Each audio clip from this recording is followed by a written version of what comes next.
Et le nouveau film de Spider-Man, Brand New Day, qui est en cours de tournage, n'a toujours pas de méchant principal. Côté méchant, on est bien servi. Il y en a plein. Mais aucun d'entre eux ne s'est encore imposé comme le grand méchant de l'histoire. On a plusieurs rumeurs, il y a Boomerang, il y a l'enclume, il y a tous les voyous possibles qui apparaissent. Le Scorpion est un dont on a parlé récemment, que Daniel Rickman a dit en haut qu'il aurait un grand rôle, mais ce n'est toujours pas le méchant principal. Et il y a ces petits. D'ailleurs, il y a même une spéculation selon laquelle il pourrait y avoir un montage au début du film, où on verrait Spider-Man nettoyer la ville. Donc, il se bat là-bas avec la tarentule, ces petits méchants qui sont en train d'être évoqués. Et alors oui, toute cette histoire mènerait à un méchant plus important, qui n'a pas encore été révélé. Il y a eu des spéculations sur le fait que Monsieur Négatif serait le grand méchant, le grand antagoniste, mais cela s'est calmé. Peut-être que ce n'était qu'une tentative de deviner, qui est maintenant complètement tombée à l'eau. Mais alors, qui vient ici? C'est mon moment de briller, bonjour. On se connaît, non? Mon moment de briller. Dire que le méchant de Spider-Man dans Brand New Day est en fait une méchante. Nous aurons une méchante dans l'histoire. Spider-Man. Il n'est pas très connu pour avoir des méchantes parmi ses ennemis. Récemment, certaines sont apparues. Mais il n'existe pas de grandes méchantes chez Spider-Man. D'ailleurs, dans les films, cela n'est jamais arrivé qu'une méchante soit l'antagoniste principal du film. Ce sont toujours des hommes, toujours des méchants. Dans les versions alternatives, certains méchants de Spider-Man changent même de genre pour rééquilibrer les choses. Il n'y en a pas vraiment. Une grande méchante, ce n'est pas la chatte noire. Elle n'est pas vraiment méchante, non? C'est une anti-héroïne. Elle oscille entre alliée et ennemie de Spider-Man. C'est une criminelle, non. C'est la femme chat de Spider-Man. Donc, on se retrouve sans ce personnage. Moi, de direct, je viens renforcer cette rumeur de My Time to Shine Hello, en disant qu'il y a vraiment une recherche d'une actrice entre 30 et 50 ans,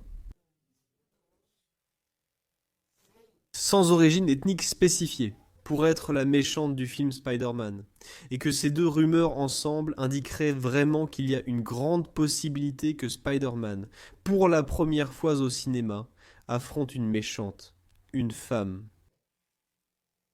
Il y a toute cette histoire autour de Sage Sink. Les gens disent pas que Sage Sink pourrait être cette fameuse méchante. Je trouve ça étrange, parce que ce n'est pas vraiment son genre. Être une méchante me paraît bien plus probable, surtout avec Sink, vu sa proximité d'âge avec Peter Parker. Si c'est une alliée, être une compagne, une amie, pas une petite amie, donner un intérêt amoureux. Ils ne le feront pas car Zendaya est déjà dans le film. Et Marvel, c'est déjà plus qu'évident, veut investir dans la relation entre Peter et Mary Jane. Même pour porter à l'écran la véritable relation des deux, aujourd'hui fiancés, pour pouvoir créer ce buzz auprès du public, surtout auprès des fans de Zendaya. Je ne crois pas qu'elle soit une menace. Il pourrait y avoir un peu de tension, mais elle sera sans doute juste une amie. C'est de moins en moins courant que n'importe quel personnage féminin ait automatiquement l'intérêt amoureux du héros, ou que le personnage masculin ait l'intérêt amoureux de l'héroïne. Cela est devenu moins évident avec le temps. Je ne pense pas que ce soit le personnage, d'autant plus qu'elle ne correspond pas à ce besoin d'une actrice de 30 ou 50 ans. Ce n'est pas le cas de Dasseré qui est encore dans la vingtaine. Qui cela pourrait-il être? Certaines spéculations circulent en ligne.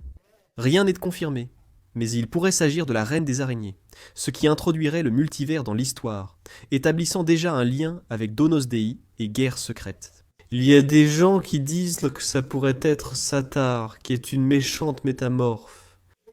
Elle change de forme, elle a le pouvoir de se transformer, ce qui pourrait créer de nombreuses situations dangereuses. Pour Spider-Man, je trouve ça curieux d'avoir une méchante qui change de forme pour Spider-Man. Pourquoi? Est-ce qu'on pourrait être mal informé? À propos de ce film.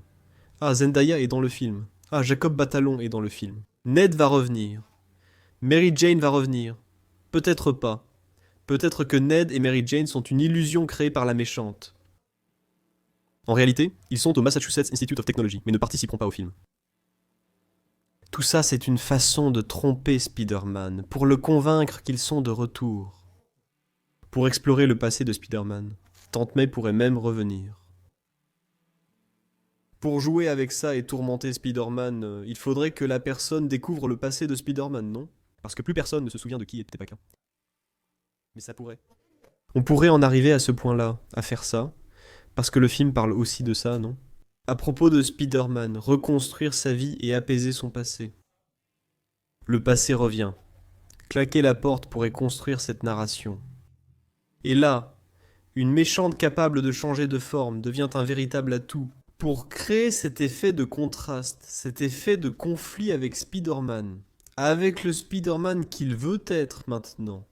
Avec ce qu'il a été. Donc je trouve ça curieux. Je trouve cette possibilité intéressante.